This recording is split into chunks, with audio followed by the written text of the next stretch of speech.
Over the past few days, we've shown you the components of the Pyromancer's Fire Witch build. Now let's see in action. The Fire Witch build relies heavily on the proper sequencing of skills.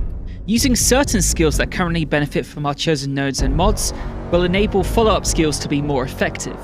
At 6 seconds, Overheat has the shortest cooldown of our skills, so we will start with that, especially as it will maximize our build's efficiency. Using Overheat will provide us with an anomaly power boost, but it will additionally damage all enemies in the area and mark them. Marked enemies take additional damage and will be able to see their nameplates even when they are hidden behind level geometry. Think of Overheat as a sonar of sorts. Seeing enemy nameplates makes aiming our phaser beam that much easier. Phaser deals a ton of damage, but it will also apply the burn status to enemies.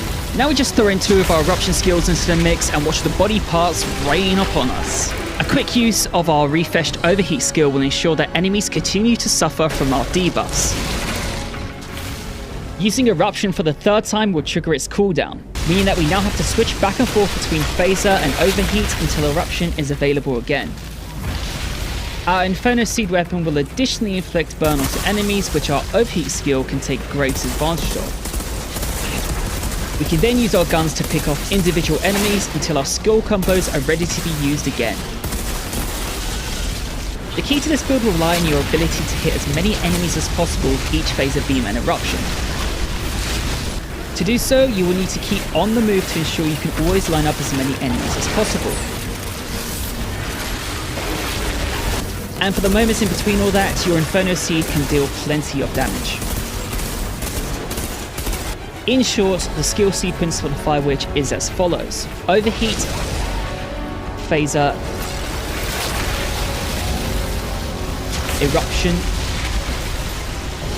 Eruption, Overheat, Eruption, Phaser,